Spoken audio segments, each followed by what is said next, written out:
اچھا سر، میرا ایک اور آپ سے سوال ہے، جیسے کہ آپ نے بات کی ہے برڈن کے حوالے سے کہ برڈن زیادہ ہے بار پہ، تو کتنے ملازمین ہیں جو بار میں جو لیگلی کام کر سکتے ہیں، کتنی ویکینسیز ہیں جو اس پہ ہائی کورٹ بار نے بھرتی کی ہوئی ہے؟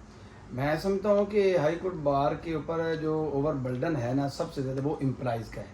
اس کی ریزن یہ ہے کہ تقریباً ہمارے پاس 20 جو ہے نا وہ سیٹس اویلیبل ہیں 20 امپلائز کی. اچھا تو لیکن جو اس وقت میرے ٹینور میں جب میں نے اس کو چیک کیا تو 20 کی بجائے مور دین 100 جو ہے نا وہ امپلائز اس میں جو ہے نا وہ ایڈجسٹ کیے ہوئے ہیں. یعنی کہ مور دین 100 کا مطلب ہے 120 130 130 کروڑ ووٹ ہیں اس وقت تھے. 130 ملازم کام کر رہے ہیں 20 ویکنسیز کے اگینسٹ ہائی کورٹ میں، تو وہ وکلا کے پیسوں پہ اوور برڈن ہے. یعنی کہ آپ سمجھتے ہیں، اور وہ کام کیا کرتے ہیں، ان کا کیا کام ہے؟ جو 20 سے زیادہ لوگ رکھے ہوئے ہیں وہ کہاں کام کرتے ہیں؟ وہ میں آپ کو بتاتا ہوں جی. چونکہ جب ہم نے اس پہ آڈٹ کیا نا تو پتہ چلا کہ یہ تو مور دین 100 امپلائیز وہاں ورکنگ کر رہے ہیں. تو میں نے اس کی لسٹ بنوا کے چیک کیا تو اس کے اندر جو 15 سے 20 وہ لوگ کام کر رہے تھے. کوئی لائبریری میں کام کر رہا تھا، کوئی بکس کی بائنڈنگ کے اوپر کام کر رہا تھا، کوئی جو فوٹو اسٹیٹ مشین جو ہے وہ لائبریری کے اندر ہے وہ چلا رہا تھا. لیکن باقی لوگ جو ہے نا وہ لائبریری میں اویلیبل نہیں تھے.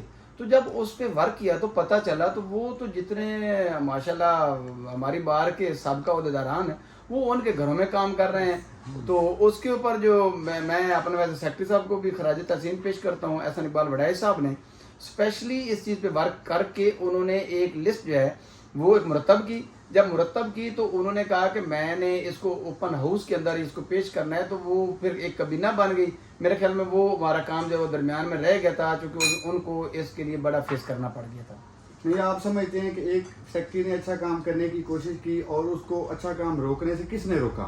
وہ اس پہ انہی لوگوں نے روک لیا جن کے گھروں میں نا وہ کام کر رہے تھے. اور ایک بڑی امپورٹنٹ بات بتاؤں، ہائی کورٹ بار کے جو ملازمین ہیں میرے خیال میں ان کے اندر کوئی بھی ایسا ملازم نہیں ہے جس کی انڈر 30 انڈر 50 سیلری ہو.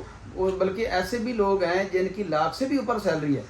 اچھا، 1 لاکھ سے اوپر سیلری ہے. اور بار پھر یہ کہہ رہی ہے کہ ہمارے پاس جو ہے سورس نہیں ہے اور جا کے ہمیں اداروں سے جو ہے گورنمنٹ سے پیسے مانگنے پڑتے ہیں. تو یہ جو آپ کے مطابق بھی اگر بات کریں تو 100 کے لگ بھگ لوگ جو ہیں وہ ایڈیشنل برڈن ہے.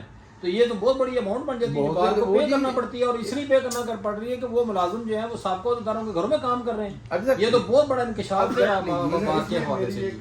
چھوٹا سا اور ایک سوال ہے، آپ نے بڑی اچھے طریقے سے لوگوں کو بتایا کہ اس طرح اوور برڈن ہے بار کے اوپر.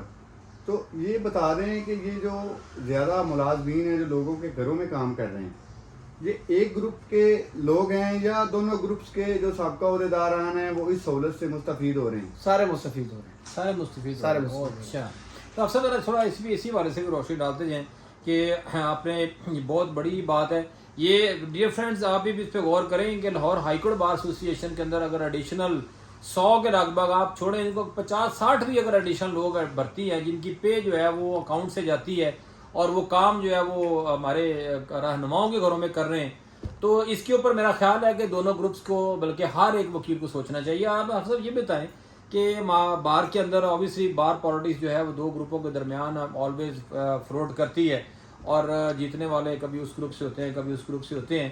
تو یہ جو سارے معاملات ہیں ان کا علم جو ہے ان کے بڑوں کو نہیں ہے کہ یہ بار کے اندر یہ ایڈیشنل برڈنز پڑے ہوئے ہیں تو ان کو ہم ریموو کریں. اور بار کے اداروں کے اوپر لوگ آتے ہیں تو ان کے علم میں یہ بات نہیں ہے کہ یہ برڈن بالکل ان سب کے علم میں ہے. یہ کوئی جو بات چھپی بات نہیں ہے عباس صاحب، یہ پتہ بالکل ان سب کے علم میں ہے. لیکن وہ اس لیے نہیں کرتے وہ چونکہ ہو سکتا ہے وہ ان کے گھروں میں بھی وہ کام کر رہے ہیں. چونکہ اس لیے تو سیکرٹری صاحب کو مشکل پیش آئی تھی. الٹیمیٹلی ان کو اس کے لیے کمیٹی تشکیل کرنی پڑ گئی جسٹ اونلی کہ وہ ٹائم جو ہے وہ ان کا ٹائم نکل جائے تو اس کے بعد پھر دیکھی جائے گی. وہ آپ کو پتہ ہے نا کہ 12 ملک میں جو کام نہ کروانا اس کے لیے کمیٹی تشکیل دی جائے. تو وہ ایک نا کمیٹی جو ہے سابقہ 5 عہدیداران جو پریزیڈنٹ سابقہ تھے ان کے اوپر ایک کمیٹی تشکیل دے دی گئی تھی اور آج تک جو ہے وہ کمیٹی اس کو کام کو بس وہ آپ کو پتہ ہے اسی میں پڑا. اچھا، اس میں ایک اور گزارش ہے میری، آپ لوگوں کو بتائیں ہم عام وکیل کو کہ اگر کل کو آپ الیکشن لڑتے ہیں تو یہ جو اوور برڈنگ کا ایشو ہے، اوور برڈن جو زیادہ ملازمین رکھے گئے ہیں اپنے ذاتی کام کاج کے لیے، آپ وعدہ کرتے ہیں وکلا کے سامنے کہ آپ کو موقع ملے تو آپ یہ جو بار کا ایکسٹرا خرچہ ہے یہ بچائیں گے؟ آپ لوگوں کو بتائیں اور وعدہ کر کے جائیں تو پھر ہم آپ کے ساتھ ہوں گے انشاءاللہ تعالیٰ اس اچھے کام.